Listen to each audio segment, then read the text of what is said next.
ಮಂಜೇಶ್ವರ ರೈಲು ನಿಲ್ದಾಣವನ್ನ ಶಾಲಾ ಕಾಲೇಜುಗಳು, ಸ್ಥಳೀಯಾಡಳಿತ ಕಚೇರಿ, ಆಸ್ಪತ್ರೆ ಹಾಗೂ ಇನ್ನಿತರ ಪ್ರಮುಖ ಸ್ಥಳಗಳಿಗೆ ಸಂಪರ್ಕಿಸುವ ಅತ್ಯಂತ ಹತ್ತಿರದ ಮತ್ತು ಪ್ರಮುಖ ಕಾಲ್ನಡಿಗೆ ರಸ್ತೆಯು ಇದೀಗ ಸಂಪೂರ್ಣವಾಗಿ ಉಪಯೋಗಶೂನ್ಯವಾಗಿದೆ. ತಿಂಗಳ ಹಿಂದೆ ರಸ್ತೆಗೆ ಅಡ್ಡಲಾಗಿ ಬಿದ್ದ ಬೃಹತ್ ಮರವನ್ನು ತೆರವುಗೊಳಿಸಲು ಸಂಬಂಧಪಟ್ಟ ಇಲಾಖೆಗಳು ಇದುವರೆಗೆ ಯಾವುದೇ ಕ್ರಮ ಕೈಗೊಂಡಿಲ್ಲ ಎಂದು ಸ್ಥಳೀಯರು ಆಕ್ರೋಶವನ್ನು ವ್ಯಕ್ತಪಡಿಸಿದ್ದಾರೆ. ಈ ರಸ್ತೆಯು ವಿದ್ಯಾರ್ಥಿಗಳು, ಸರ್ಕಾರಿ ಕಚೇರಿಯ ಸಿಬ್ಬಂದಿಗಳು ಮತ್ತು ರೈಲ್ವೆ ಪ್ರಯಾಣಿಕರು ಸೇರಿದಂತೆ ನೂರಾರು ಮಂದಿ ನಿತ್ಯವೂ ಬಳಸುವ ಕಿರುದಾರಿ. ಆದರೆ ಬಿದ್ದಿರುವ ಬೃಹತ್ ಮರದಿಂದಾಗಿ ಕಾಲ್ನಡಿಗೆಯಲ್ಲಿ ಸಾಗುವುದು ಕೂಡ ಕಷ್ಟಕರವಾಗಿದೆ. ಮರದ ಜೊತೆಗೆ ರಸ್ತೆಯ ಇಕ್ಕೆಡೆಗಳಲ್ಲೂ ದಟ್ಟವಾದ ಕಾಡು ಪೊದೆಗಳು ಬೆಳೆದು ನಿಂತಿದ್ದು ರಸ್ತೆಯು ಹಾದಿಯೇ ಇಲ್ಲದಂತಾಗಿದೆ. ರಸ್ತೆ ಬದಿಯಲ್ಲಿ ಬೆಳೆದಿರುವ ಪೊದೆಗಳ ಮಧ್ಯೆ ವಿಷ ಜಂತುಗಳು ಕಾಣಿಸಿಕೊಳ್ಳುತ್ತಿವೆ ಎಂದು ಸ್ಥಳೀಯರು ಮಾಹಿತಿಯನ್ನ ನೀಡಿದ್ದಾರೆ.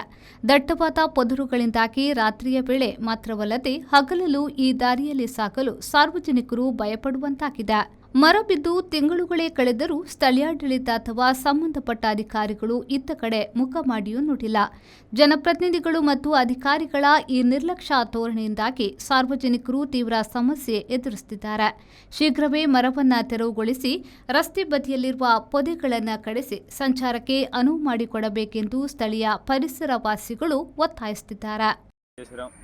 റെയിൽവേ സ്റ്റേഷനിൽ നിന്ന് പഞ്ചായത്തിലേക്ക്, സ്കൂൾ, കോളേജിലേക്ക് നടന്നു പോകുന്ന ഏറ്റവും അടുത്ത ഒരു വഴിയാണ് ഇത്. കാട് മൂടി കിടക്കുന്നു. കൂടാതെ ഒരു വലിയൊരു മരം തന്നെ ഇവിടെ വീണിട്ട് വഴി തടസ്സമായിട്ടാണുള്ളത്.